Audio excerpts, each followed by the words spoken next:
বিসমিল্লাহ। আব্বু খেজুর খাও। এ দেখেন আমার হাতে ভর্তা, আলু ভর্তা। আসসালামু আলাইকুম, আপনারা সবাই কেমন আছেন? আশা করছি যে যেখান থেকে আমার এই ভিডিও দেখছেন সবাই অনেক ভালো আছেন। আল্লাহ তাআলার অশেষ রহমতে আলহামদুলিল্লাহ আমিও ভালো আছি। প্রতিদিনের মতো চলে আসলাম আরো একটা নতুন ব্লগে। আর আজকে ব্লগটা শুরু করছি ইফতারের পর থেকে। তো আসলে আজকে শরীরটা খুব ক্লান্তি, আর এই যে দেখেন চোখের নিচ একদম কালো হয়ে গেছে।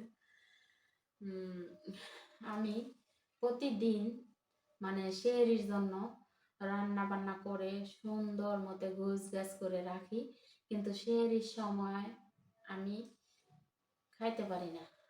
আসলে কারণটা কি জানেন? একলা একজন মানুষ কখনো কোনো কিছুতে ভালো লাগে না। তো সবাই মিলে কিন্তু একসাথে থাকলে মানে খাওয়া দাওয়ারও একটা আগ্রহ হয়, আগ্রহ লাগে, আর মানে সব কিছুরই একটা আগ্রহ হয়। তাছাড়া একলা একজন মানুষের কিন্তু মানে খাবার রেডি করা হয় 4-5 জনের, কিন্তু খাবার দাবারটা খাইতে হয় আমি একজনই। তো আসলে খাবারের সময় কিন্তু বেশি মানুষ হলে অনেক ভালো লাগে খাবার খেতে। আর তাছাড়া একা মানুষের তো কোনো কিছু অসুবিধা যাবে না, খাবার দাবার খেতেও ভালো লাগে না, কোনো কিছু করতেও ভালো লাগে না। তো তেমন আমি যতই চেষ্টা করি এটা সেটা রান্না করি, যে সারাটা দিন আব্বু কথা বলো না, যে সারাটা দিন রোজা রাখি, কিছু না কিছু রকমে আমি খাওয়া দাওয়া করবো। তো আসলে রান্না করার কথা ঠিক, কিন্তু খাওয়া হয় না, খাইতে পারি না। সেই সময় তো একেবারেই খেতে পারি না আমি, কারণ সেই সময় এক হলো ঘুম থেকে উঠি, আর এক হলো আমি সেই টাইমে খাওয়া আমার চলে না। তো যাই হোক, অনেকেরই মিস করি অনেকের বলতে আমার ছোট বোন আমার সাথে গত বছরে ছিল। একটা মিস করা হচ্ছে, আমার বোন শেয়ারিং টাইমে কোনো দিন মানে শেয়ারিং টাইম ওর মানে সবার আগে আমার ডাক দিত, মানে শেয়ারিং টাইমে ওই সজাগ হয়ে যেত। আমি যে রোজা রাখছি, ওই কিন্তু অসুস্থ ছিল গত বছরে, বাবু পেটে আছিল। তো ওই কিন্তু রোজা রাখে নাই অসুস্থতার কারণে। তো এই রোজার আগে আগে কিন্তু ওই গত বছরের 30টা রোজা কায়জা রোজা আমার বোন করছে। তো যাই হোক, আমার বোন কিন্তু গত বছরের রোজার সময় হ্যাঁ রোজা রাখতে পারে না, কিন্তু আমার সেই টাইমে ওই আমার আগে ডাক দিত, এটা আর কি। আর এইবার কিন্তু তেমন আমার মানে কোনো কিছুতে আগ্রহ যায় না। আর আমার মেয়ে আসছিল গত বছরে, আমার মেয়ের জামাই আসছিল গত বছরে, মেয়ের জামাই গত বছরে বাংলাদেশে ছিল। তো আসতো, তারপর হচ্ছে আমার মেয়েও এখানে বেশিরভাগ একটা থাকা হইতো, বা মেয়ের জামাই আসতো 10 দিন 8 দিন 1 সপ্তাহ এরকম থাকতো। ইফতারিটা কিন্তু আমার বানানো হতো, জামাই আছে, বোন আছে, মেয়ে আছে, এই জন্য। আর এবার কিন্তু আমি আর আমার ছেলে, এমনকি আমি যদি ভাতও খাই ইফতারি না বানাই কোনো সমস্যা হয় না, কারণ বলার মতো কেউ নেই। আর গত বছরে কিন্তু আমি জানতাম যে আমার বোন আছে, আমার মেয়ে আছে, মেয়ের জামাই আছে, যেমন তারা আবার আগামী বছরে নাও থাকতে পারে আমার সাথে, যার যার মতে থাকবে। তো আসলে আমি ইফতারিটা রেডি করি, এরকম একটা ধান্দা আমার মধ্যে কাজ করতো। এবার কিন্তু আসলে সত্যি, যেমন আমার বোন গত বছরে ছিল এবার তার শ্বশুর বাড়ি, আমার মেয়েও ছিল মেয়ের শ্বশুর বাড়ি, মেয়ের জামাই ছিল, মেয়ের জামাই কুয়েত। তো এবার কিন্তু আসলে তারা 3 জনকে খুবই মিস করতেছে, আমি খুবই মিস করি। আর আমি একলা একজন মানুষ, আমার ছেলে আর আমি, খাওয়া দাওয়াতে তেমন মন বসে না। তাছাড়া আমি এই যে ইফতারি শেষ, ইফতারি করলাম, ইফতারি শেষে একটু পর আমি আধা পট চাউলের ভাত বসানো। এই আধা পট চাউলের ভাত আমার ছেলে মনে চাইলে যদি একবার খায়, আর না হয় আমার ছেলে এটা সেটা খায়, ভাতটা তেমন খাওয়া হয় না, কারণ আমি তো রোজা রাখি আর ওরে একটু একটু করে খাওয়াই, এটাই। আর তাছাড়া এবার রোজার মধ্যে আমার ভালোবাসার মানুষদেরকে আমি খুব মিস করি, কারণ এবার আমি এই রোজাতে আমার খাবার দাবার ঠিক মতো হয় না একটা, আরেকটা হচ্ছে আমি কিন্তু খাবার দাবার রেডি করি, এমনকি আপনারা দেখছেন আমার ভিডিওতে আমি অনেক কিছু বাজার সদাই করে আনছি এই রমাদান মাসের জন্য, কিন্তু আমার খাওয়া দাওয়া হয় না, কারণ আমি একলা একজন মানুষ, এই কারণে। তো যাই হোক, আজকে চেষ্টা করলাম গত বছরের মতো ইফতারি খাওয়ার মানে আজকে একটু চেষ্টা করলাম। তো মোটামুটি আজকে একটু ইফতারি বানাইছি। যাই হোক, আলহামদুলিল্লাহ, আমি প্রতিদিন যেমন ইফতারি বানাই আমার ছেলে নিয়ে আমি খাই, আলহামদুলিল্লাহ।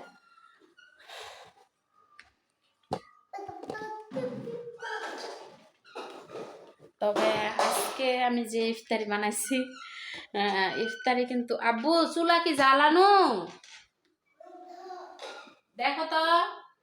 তো আজকে যে আমি ইফতারি বানাইছি, আজকে হচ্ছে আমি একটা শরবত বানাইছি, মানে ফল দিয়ে, আর সব জাতের ইফতারি বানাইছি আজকে। সব জাতের বলতে তারপরও আমি ডালের বড়া বানাই নাই, আর অনেকগুলো ফল টল এগুলো বাকি আছে। আর ইফতারের বাজার সদাই কিন্তু আমি সবকিছু করছি এই মাহে রমাদান মাসের জন্য। কিন্তু গলা চলতেছে বাজার ইফতারি খাইলে। আজকে আবারও একটু বাজারও গেছিলাম, তো মুড়ি আসছিল না বেশি, একটা মুড়ি আনছি, আর টুকিটাকি সদাই যা লাগে আনছি আর কি।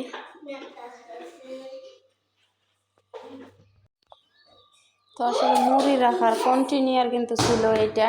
তো আটা লইছি দেখে কিন্তু চাউলের গুঁড়া এটার মধ্যে নিয়ে নিছি। তো এখন মুড়ি এটা কিন্তু চাউলের গুঁড়া, তো চাউলের গুঁড়া আর বেসন এটার মধ্যে থাকে। চাউলের গুঁড়া যেহেতু এখন আর রুটি মুটি বানাবো না, যেহেতু বানাবো না, তাহলে এগুলো হচ্ছে গমের আটা, আর এটি হচ্ছে যে চাউলের গুঁড়া। তো একটার ভিতরে এগুলো থাকে, গমের আটা আর চাউলের গুঁড়া এটার ভিতরে একসাথে থাক। আর এটার মধ্যে আগেও মুড়ি ছিল, এখনও মুড়ি নিয়ে নিই, এটা পরিষ্কার করে নিয়েছি মুড়ি লওয়ার জন্য। আর এটার মধ্যে নিয়ে নিয়েছিলাম বেসন।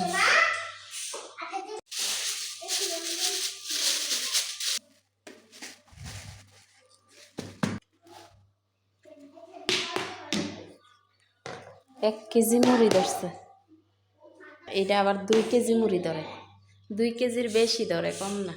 কিন্তু এটা 1 কেজি, 1 কেজি 1 পোয়া ধরবো মনে হয় না। রোজার মাস দেখে কিন্তু আমি 1 কেজি মুড়ি আনছি। 1 কেজি মুড়ি আমার আনা লাগে না, হাফ কেজি করে আনি। এত বেশি মুড়ি কে খাইব, এখন তো রোজার মাসে এখন তো লাগে এটা আর কি। আজকে কিন্তু আমার ছেলে এখনো পর্যন্ত কিছু খায় নাই। কোনটা খুলে দিব? না, এটা খোলা যায় না, এটা ওই দোকানে নিয়ে তারপরে পাম দেওয়া লাগে, এটা বাড়িতে পাম দেওয়া যায় না। তো আমার ছেলে কিন্তু আজকে এখনো কিছু খায় নাই, একটু পানিও খায় নাই। রাত 12টা বাজে খাইছিল, এখন কিছু খায় নাই। তাইলে এখন কয়টা বাজতেছে দাঁড়ান আপনাদেরকে আমি দেখাই, এখন কয়টা বাজে। 1:33 বাজতেছে, এখন 1:33 বাজে। তো এখনও আমার ছেলে কিচ্ছু খায় নাই। এই জন্য এই যে তারিখটা দেখেন, 23 তারিখ আজকে। তো এখনও কিন্তু আমার ছেলে কিছু খায় নাই। এই জন্য বলতেছি যে আজকে যেহেতু কিছু খায় নাই এখনও, তাইলে আজকে আমার ছেলের রোজাটা রাখা হইব। আল্লাহ ভরসা, দেখা যাক, এখনও বেলা অনেক টাইম আছে। আর আমার ডাইনিং টেবিলটা কিন্তু এখন খুবই বস্তি হয়ে রয়েছে। এই যে রুম ঝাড়ু দিলাম, আর বাবুরা এদিক দিয়ে খেলতেছে, রুম ঝাড়ু দিছি। তারপর আজকে আমি মানে আমার বিছানার চাদর আর হচ্ছে পাতলা কম্বল ধোয়ার জন্য একজনরে বলছিলাম, সে নাকি আজকে ধুইতে পারতো না, কোন দিন ধোয় আমারে জানাইব। তাহলে জিনিসটা কেমন না, পর্দাগুলো নামাইছি, বিছানার চাদরটা উড়াইছি কালকে নাকি কালকের আগের দিন। তো কালকেও আমি রাখছিলাম জড়ো করে, তো দেখি এখন মানে সম্ভব না, খারাপ দেখাইতেছে রুমের মধ্যে এইভাবে টাল দিয়ে থুয়ে দেওয়া। তো আমি নিজেই ভিজাইছি।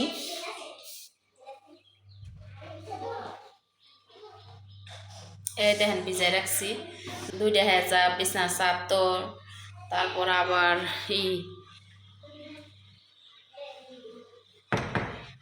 পর্দা, তো এগুলা ভিজাই রাখছি। এর জন্য আর রাখা যেত না। এই যে আমার রুম টুম ঝাড়ু দেওয়া শেষ, তারপর বাজার সদাই যা করে আনছি তা আমার গোছানো শেষ। এখন আমি গোসলখানায় যাই গোসল করবো, আর আমার যে কাপড় চোপড়গুলো আমি ভিজাইছি সব কাপড় চোপড়গুলো ধুয়ে দিব। কিন্তু একটা জিনিস কষ্টের, কম্বল, পাতলা কম্বল দুইটা, এখন জানি না কিভাবে যে এগুলা দুই, এই যে দুইটা পাতলা কম্বল আর কি। তো আমি চাইছিলাম হেরে দিয়ে দোয়ানোর জন্য, তখন হের বাপের বাড়িতে নাকি কিসের কাজ বলে করে, যদি না করতে পারে, না ধুইতে পারে, তাহলে নিজেই একটা একটা করে ধোয়ার চেষ্টা করবো, আল্লাহ ভরসা। আমার সমস্যাটা শুধু একটাই, মাজার সমস্যা, আর ভারী জিনিস আমি আলগাইতে পারি না, এটা আগের থেকেই। তো দেখা যাক, আস্তে আস্তে করে ধোয়ার চেষ্টা করব। অবশেষে আমার ছেলে আর থাকতে পারলো না, তো দেখেন কেক খাইতেছে, কেক। এখন কয়টা বাজে দেয়, এই যে দেখেন 2টা বাজে, 23 তারিখ। সারাটা বেলা কিভাবে যে থাকছে আল্লাহ রে, অর্ধেক অর্ধেক থাকছে, অর্ধেক বেলা থেকে লাইছে রোজা আজকে। এতক্ষণে আইছে মা আমি খামো। এটা তো বাজে কত, 14টা 31 তারিখ। আমি কিন্তু বাজারে গিয়ে খাবারটা আনছি, আমার ছেলে আনলেও যাতে খায়, আর খাবারটা আনছি কখন আর খাইতেছে কখন। আজকে কিন্তু অর্ধেক বেলা রোজা রাখা হয়ে গেছে আমার ছেলের আসলে। তো আমি কখনো ভাবি নাই যে এতক্ষণ সময় না খাইয়া থাকবো, আবার ভাবতেও পারছি, কারণ হ্যাঁ কিন্তু না খাইয়া থাকা অভ্যাস আছে। সারাদিন খাবার যদি নাও দেই, আমার ছেলে খাবার চাইতো না, এই অভ্যাস। তো আজকে অর্ধেক আজকে হাফ বেলা রোজা রাখছে, এখন একটু খাবার খাইতেছে। তো নাই নাও, সারাটা দিন বইরা বাইরে আজকা, ধরো পানি খাও। আবার কোনো যাওয়া যায় নাই, আবার সকালবেলা আজকে কিন্তু হাফ বেলা মোটামুটি রোজা রাখিয়া দিছে, আজকে কিছু খাইতেছে না। এটার নাম রোজা? এখন তো রোজা ভাঙছই। একটা আপেল খাইবে নি? পানি পড়ব, দিয়ে দিস। এই যে দেখেন, এদিক দিয়ে ইফতারি রেডি করতেছি। যে এখানে আলু সিদ্ধ, যে এখানে বানাইছে শরবত, আপেল, কলা, ইসবগুলির বসি, দুধ। এই যে এটার মধ্যে আমার, আর এটার মধ্যে হচ্ছে আমার ছেলে। তো এদিক দিয়ে কিন্তু রেডি করা, এখন বেগুনি ভাজবো, আর সাথে আলু সিদ্ধ হইলে তারপর হচ্ছে আলুর ভর্তাটা করবো। মরিচটা ওইখানে ভাজতে দিছি, খুব ছিটতাছে তেলের মধ্যে।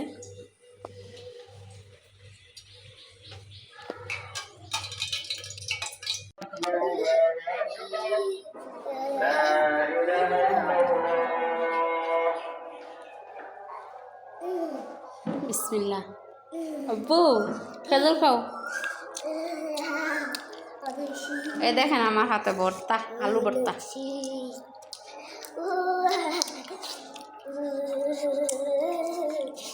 এমন কর না, খাও। কোনটা খাবে? একটা খেজুর আগে খায়ালো। এগুলা বেগুনি নাও, এগুলা কাঁচামরিচ। একটা খাওয়া মশমশা। একটা বাড়াইতে লইলে ওই গুলগুলটা বানানো বিনা গেছে গা। খাও, শরবত খাইয়ে দেখো, তুমি তো ইয়া খাইছো না। কেমন আছে? সেই আপেল কলা দিয়ে জুস, আপেল কলা, আপেল কলার জুস। আর এদিক দিয়ে কিন্তু এটা বানানো হয় নাই। আস্তে আস্তে।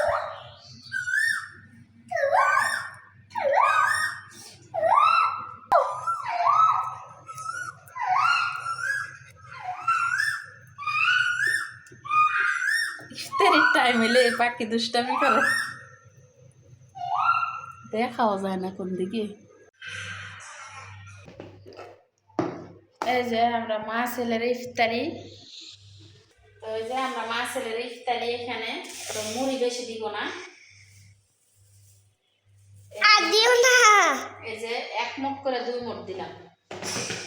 এই দেখেন আমাদের ইফতারের আইটেম। কোনো কিছুই একসাথে করি না, কারণ একসাথে করলে কিন্তু খাওয়া হয় না। 2 মোট মুড়ি দিছি, একটা একটা করে করলেও কিন্তু অনেক বেশি হয়ে যায়। আর এখানে আছে শরবত, আপেল কলা, সাথে দুধ। তো আজকের ইফতারের আইটেম হচ্ছে এটা। আজকে ইফতারের সাথে আছে প্রাণ জুড়ানো শরবত। খাটের উপরে নিয়ে আইছি, কারণ ওইখানে টেবিলের উপরে আমার পোলায়ও লাগল পায় না। আর আমার পোলায় যেহেতু বৈশা খাইতে পারে না, কারণ চেয়ারে বসলে ডাইনিং টেবিলে রাখলে খাবারটা অনেক উঁচা নিচা হয়ে যায়, আমার ছেলের জন্য সেভ হয় না। তো এই কারণে আমি খাটের উপরে এসে পড়ছি। আব্বু তুমি এদিক দিয়ে উঠটা বসো, বসো না, তুমি এখানে উঠটা বসো, তুমি এখানে উঠটা বসো। আর এই সবগুলির বসি দেওয়াতে কিন্তু শরবতটা লড়ে না, দেখছেন?